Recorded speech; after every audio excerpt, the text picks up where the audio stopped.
Hello guys, welcome to our channel, जहां हम बात करते हैं अपने छोटे से गार्डन के सुंदर से पौधों के बारे में। मैं हूं चीकू और ये है मेरी दीदी, जो आज बताएंगी कि हमने हमारे अपराजिता के पौधे को इतना बड़ा और घना कैसे बनाया। तो अगर आपके लिए ये वीडियो हेल्पफुल हो तो हमारे चैनल को लाइक शेयर सब्सक्राइब जरूर करें। And thanks for watching. सुंदर सुंदर नीले फूलों से भरा हुआ यह अपराजिता का पौधा, जिसे शंकर पुष्पी और विष्णुकांता आदि नामों से भी जाना जाता है, यह एक ऐसा पौधा है जिसका फूल यदि भगवान शिव को अर्पित किया जाए तो आपके घर में सुख समृद्धि बनी रहेगी। नीले रंग का फूल भगवान विष्णु को भी बहुत पसंद है, इसलिए इसे विष्णुकांता नाम से भी जाना जाता है। पहली बात तो यह एक धार्मिक और शुभ पौधा माना जाता है, और दूसरी यह एक हर्बल और आयुर्वेदिक प्लांट भी है, जिसकी फूलों की टी बनाकर पी जाती है, जिससे इम्यूनिटी बढ़ती है और वजन भी कम होता है। आप अपने घर में या जमीन में लगाते हैं या फिर आप उसे गमले में लगाते हैं, उसे उत्तर पूर्व दिशा में ही लगाएं। घर के मुख्य द्वार की दाहिनी तरफ भी इसको लगाया जा सकता है, और जहां भी लगाएं आप अपने घर पे किसी साफ स्थान पर ही इसे लगाना चाहिए। मेरे घर पे अपराजिता के 3 प्लांटर हैं। एक मैंने जो टेरेस पे रखा है, जिसमें बहुत ही सुंदर और बहुत ही अच्छे से फ्लावरिंग हो रही है,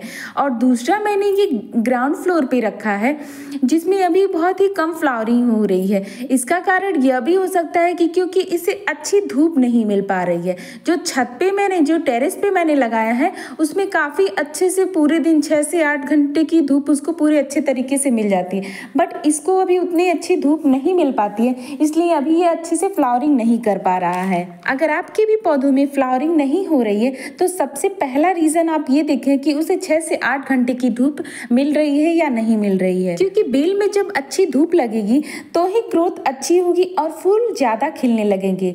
इसे ऐसी जगह पे रखें जहां 6 से 8 घंटे की धूप आती हो। अगर आप इसे गमले में लगाते हैं तो ऐसी जगह पे रखें जहां इसको धूप मिलती है, और अगर आप जमीन में भी लगा रहे हैं तो भी चेक करें कि वहां पे धूप प्रॉपर उसको जितनी उसको जरूरत है उतनी मिल रही है या नहीं। एक प्लांटर से मैंने इसको कई प्लांटर में शिफ्ट किया है, क्योंकि आपको बस एक बार अपराजिता के पौधों को लगाने की ज़रूरत होती है। उसके बाद से इसकी फलियों में बीज अपने आप बन जाते हैं। बीज जब गिरते हैं ये अपने आप उगने लगते हैं। आप इसे एक से बहुत सारे प्लांटर में ट्रांसप्लांट कर सकते हैं। हर साल आपको बहुत सारे अपराजिता के पौधे मिलते रहेंगे। अगर आप इसे एक बार लगा देते हैं फिर आपको नर्सरी से दोबारा इसको लाने की ज़रूरत ही नहीं पड़ेगी। ये अपने आप सूखेगा, ये अपने आप फिर से उगने लगेगा। ठंडियों के मौसम में ये थोड़ा इसकी पत्तियां गिरने झड़ने लगती हैं, लेकिन फिर जब मार्च अप्रैल आएगा उसके बाद से इसकी ग्रोथ होनी शुरू हो जाएगी, इसमें फ्लावर्स आने शुरू हो जाएंगे। यह एक बेल वाला पौधा है, और बहुत सारे बेल वाले पौधे होते हैं जिन्हें बहुत ज़्यादा केयर की ज़रूरत पड़ती है, बट यह एक ऐसा पौधा है जिसे अगर आप लगा देते हैं उसे एक्स्ट्रा केयर की ज़रूरत ही नहीं पड़ती है। इसकी टेंडेंसी है फ्लावरिंग ये करेगा ही करेगा। मैं हमेशा 15 से 20 दिन पे इसकी मिट्टी की गुड़ाई करती रहती हूँ, और जो सूखे पत्ते टहनियाँ निकलती रहती हैं उसको हटाती रहती हूँ। और अब बात कर लेते हैं इसके फर्टिलाइज़र की। मैं अपने पौधों में, किसी भी पौधे में, अपराजिता का ही नहीं किसी भी पौधे में, मैं सिर्फ अपने पौधों को सिर्फ गाय के गोबर की खाद ही देती हूँ।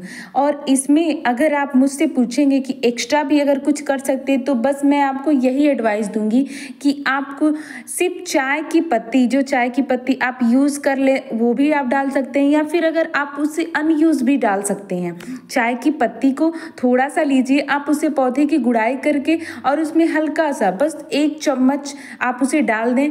इसमें अच्छी फ्लावरिंग कुछ दिनों के बाद होने लगेगी। मेरा ये जो सेकंड प्लांटर है इसमें मैंने बहुत सारे पौधे लगाए हैं। एक मोगरा का भी लगाया है, एक तुलसी पौधा भी मैंने लगाया है। इसमें फ्लावरिंग कुछ कम हो रही थी, हालांकि मैंने आपको बताया है कि इसे अच्छी धूप नहीं मिल रही थी, इसलिए इसमें नहीं फ्लावरिंग है।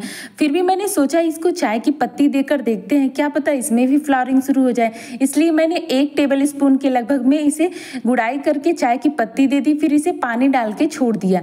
अब इसका रिजल्ट देखते हैं कि इसमें फ्लावरिंग होती है या नहीं होती है। इसके फूलों में खुशबू नहीं होती है, बट ये बहुत सुंदर लगता है। इसके फूल डबल पेटल, सिंगल पेटल दोनों में आते हैं। अगर आपको कहीं से डबल पेटल वाले फ्लावर्स अगर मिल जाते हैं उसे आप ज़रूर लें, क्योंकि वो बहुत ही सुंदर लगता है। मेरे पास बस ये ब्लू वाले हैं। इसकी एक और वैरायटी है जिसमें वाइट कलर के फ्लावर्स भी आते हैं, बट मेरे पास वो नहीं है। ये मेरे सिंगल पेटल वाले ब्लू कलर की वैरायटीज के हैं। अपराजिता का पौधा लगाने का सही समय होता है मार्च से अक्टूबर तक का। इसमें आप अपराजिता की सैपलिंग नर्सरी से ला करके लगा सकते हैं, या फिर आप इसे बीज से भी ग्रो कर सकते हैं।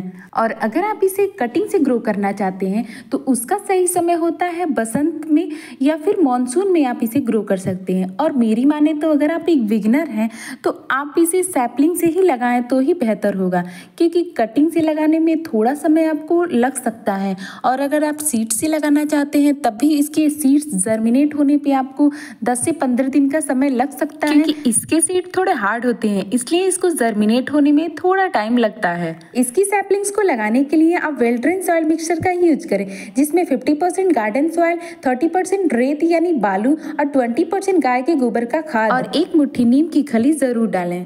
अब बात करते हैं इनमें आने वाले इन सीड स्पॉट्स या फलियों की। अगर आपको सीड्स की ज़रूरत नहीं है तो आप इन फलियों को जब भी देखें इसमें से हटाते रहें, क्योंकि अगर फलियां रहीं तो फ्लावरिंग इसमें अच्छे से नहीं होगी, क्योंकि पौधा अपनी सारी ताकत फलियां बनाने में लगा देगा और फ्लावरिंग अच्छे से नहीं कर पाएगा। और अगर आपको सीड्स की ज़रूरत है तो इसे ब्राउन होने तक रहने दें, फिर ये मेच्योर हो जाएगा तो इसके सीड्स आप कलेक्ट कर सकते हैं। एंड लास्ट है, इसमें वाटरिंग कब करें। माना कि ये गर्मी वाला पौधा है, बट ओवर वाटरिंग इसमें भी नहीं करनी है। इसकी मिट्टी चेक करके ही इसको पानी दें। तो आप भी इन छोटे छोटे टिप्स एंड ट्रिक्स का यूज करके अपने घर में अपराजिता के पौधे को लगा सकते हैं और इसे आसानी से उगा सकते हैं।